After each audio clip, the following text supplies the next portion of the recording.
Beliau adalah patih sekaligus konseptor apa yang disebut oleh Muhammad Yamin sebagai pemersatu Nusantara.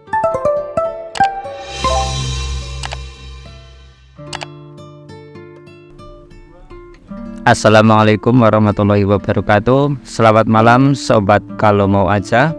Berjumpa lagi dengan saya Mbah Kuat, yang pada malam hari ini kita akan ngonten lagi untuk membahas sebuah buku ya, Filsafat Militer Jawa ya. Ini nanti sangat relevan untuk kita baca dalam rangka untuk menyambut sebentar lagi kita akan memasuki namanya pemilihan kepala daerah, baik itu wali kota, bupati, dan gubernur yang serentak pada 27 November mendatang. Artinya ini penting untuk dijadikan acuan bagi kita sebagai rakyat, sebagai akademisi maupun sebagai pemilik hak suara untuk memilih pemimpin ya, dalam perspektif yang kita harapkan. Buku ini ditulis namanya Dr. Purwadi M. Bung. Kemudian beliau masih dosen aktif ya di Jogja. Ini nanti tinggal dibaca di biografi beliau. Tapi ini pendekatannya adalah kecenderungannya memang budaya, jadi tidak pure sejarah tapi budaya. Ya, nanti di sini hanya akan saya ulas 3 tokoh yang nanti lintas zaman. Pertama akan saya bahas tokoh namanya Sultan Agung, yaitu yang kedua nanti ada Patih Gajah Mada, terus yang ketiga ada Raja Erlangga ya. Nah, kenapa 3 tokoh itu penting? Itu adalah tokoh lintas generasi ya, yang itu pernah mewarnai deretan masa sejarah di Indonesia pada eranya masing-masing ya. Yang pertama adalah di sini yang akan saya ulas dulu adalah Patih Gajah Mada ya.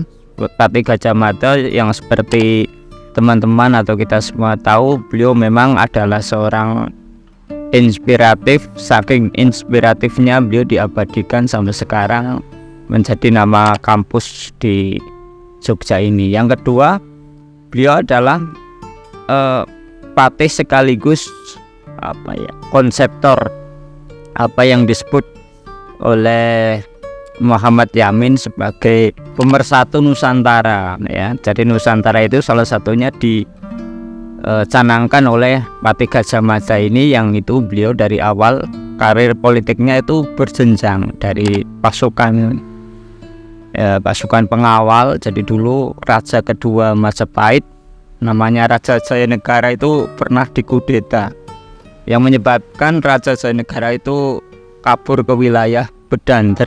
Bedander itu masuk Blitar sekarang. Itu diselamatkan oleh pasukan Bayangkara, pasukan keamanan lah. Mulai dari situ nanti Patih Gajah Mada itu akan naik tahtanya secara bertahap, mulai dari tadi pasukan pengawal yang menyelamatkan Raja Jayanegara, terus yang kedua nanti dia akan diangkat menjadi Mahapatih ya, di era Raja Hayam Wuruk ya. Nah, Patih Gajah Mada ini kenapa penting menjadi rujukan untuk kita memilih calon pemimpin? Karena nanti Patih Gajah Mada ini di dalam mewujudkan cita-citanya ya, meskipun dia seorang patih tetapi memiliki beberapa karakteristik ya, yang itu layak untuk kita teladani ya, atau kita nanti lihat di para kandidat pemimpin kita itu ada enggak beberapa karakter Patih Gajah Mada itu. Misalnya di sini di buku ini akan saya kutip 3 saja. Misalnya Patih Gajah Mada dalam tinjauan buku ini, tinjauan budaya ya, itu memiliki sifat namanya samanta. Samanta itu apa? Samanta ini di dalam buku ini diterangkan yaitu mampu atau bijak dalam mengawasi bawahannya dari segala kegiatan keprajuritan dan ketatanegaraan, dan bertindak tegas secara adil dan tanpa pilih kasih. Jadi Samanta ini Sakya Samanta ya lengkapnya itu apa? Jadi pemimpin itu yang harus kita pilih salah satunya itu adalah harus cermat mengamati kinerja anak buahnya. Apalagi di era sekarang nyatanya masih banyak pemimpin-pemimpin itu yang abai, bahkan terkadang melindungi bawahannya. Makanya sifat Sakya Samanta ini perlu kita lihat pada para calon pemimpin kita di pilkada besok itu. Terus yang kedua, pemimpin itu harus, kalau meniru filsafatnya Gajah Mada itu harus memiliki sifat namanya abikamika.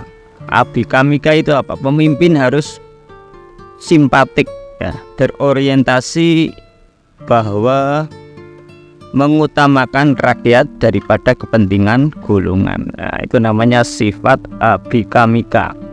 Itu bersimpati kepada kepentingan rakyat kecil, bukan hanya mendahulukan kelompoknya. Kan kadang di Indonesia ya, kita tidak usah kemana-mana ya, di Indonesia saja contohnya banyak pemimpin-pemimpin itu hanya mendukung kroni-kroninya, hanya mendukung tim sesnya, hanya mendukung keluarganya, yang itu sekarang viral dengan istilah politik dinasti. Nah, itu sebenarnya secara tata karakter sebagai pemimpin kurang bagus gitu kira-kira.